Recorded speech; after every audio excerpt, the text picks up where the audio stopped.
नमस्कार. या ठिकाणी उपस्थित आदरणीय शिक्षक, तज्ञ परीक्षक आणि माझ्या बालमित्रांनो, माझ्या विषयाला सुरुवात करताना मला आठवतात कवितेच्या ओळी.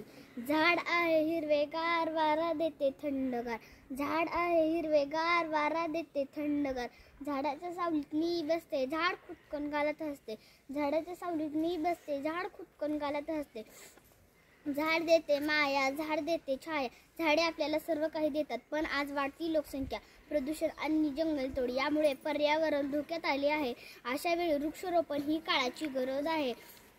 म्हणूनच मी प्रगती लक्ष्मण काळे, जिल्हा परिषद प्राथमिक शाळा कोळीगावची विद्यार्थिनी, आपल्यासमोर विषय मांडत आहे, वृक्षारोपणाची गरज. मित्रांनो, आज आपण विज्ञान युगात वावरत आहोत. प्रगतीच्या नवनवीन शिखरांवर झेप घेत आहोत. तंत्रज्ञान, वाहतूक, औद्योगिकीकरण या साऱ्यात आपण जगाच्या तुलनेत खूपच पुढे गेलो आहोत. पण दुर्दैवाने याच विकासाच्या स्पर्धेत आपण निसर्गाकडे पाठ फिरवली आहे. झाडे तोडली, जंगलांचा ऱ्हास केला. त्यामुळे आज परिस्थिती अशी झाली आहे की पावसाचे ऋतुचक्र, तापमान हे सारे विस्कळीत झाले आहे. पूर्वी ठराविक वेळीच पाऊस यायचा, पण आज काय होतंय? मे महिन्यात पाऊस, ऑक्टोबरमध्ये वादळ, डिसेंबरमध्ये ढगफुटी. 12 महिने बदलत चाललेलं हवामान निसर्गाच्या असंतुलनाचे स्पष्ट चित्र आहे. याचे कारण काय? आपण जे निसर्गाचे नुकसान करत आहोत त्याचीच ही परतफेड आहे. ज्याप्रमाणे शरीर असंतुलित झाले की आजार येतो, त्याचप्रमाणे निसर्गाचं संतुलन बिघडले की हवामान बिघडतं. म्हणूनच वृक्षारोपण म्हणजे एक कार्यक्रम म्हणून न बघता एक नैतिक जबाबदारी म्हणून स्वीकारली पाहिजे. कारण प्रत्येक झाड म्हणजे आपल्या भविष्यासाठी लावलेली सुरक्षिततेची गॅरंटी आहे. आज आपण येथे एक झाड लावत आहोत, पण खऱ्या अर्थाने एक श्वास, एक जीवन लावत आहोत. हे रोपटं केवळ मातीवर उगवणार नाही, तर ते आपल्या उद्याच्या जगण्याच्या आशेवर उगवणार आहे.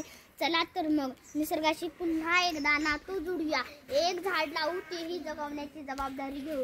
कारण वृक्ष वाचवा, जीवन वाचवा हे केवळ वाक्य नाही, तर सत्य आहे. कारण झाडे आपल्याला शुद्ध हवा देतात, पावसाचे संतुलन राखतात, पशुपक्ष्यांना मातीची धूप थांबवतात, पशुपक्ष्यांना निवारा देतात, जमिनीची सुपीकता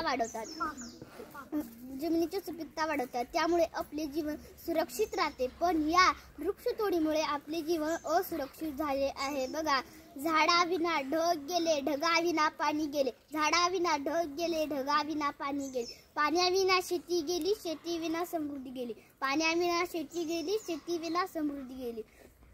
समृद्धीविना सारे हवालदिल झाले, समृद्धीविना सारे हवालदिल झाले. इतके सारे अनर्थ वृक्षतोडीने केले.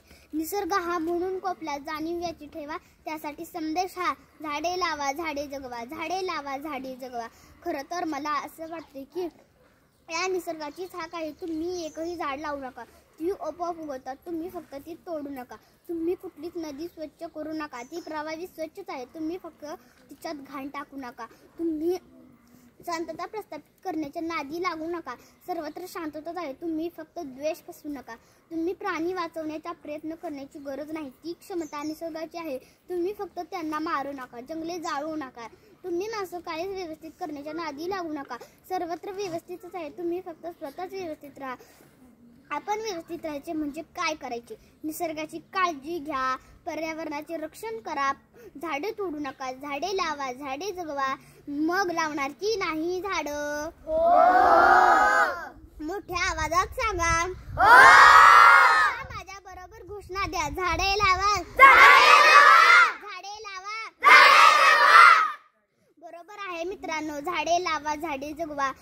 झाडे वाचवा, जीवन वाचवा ही केवळ आता घोषणाच राहिली नाही, तर काळाची गरज बनली आहे. धन्यवाद.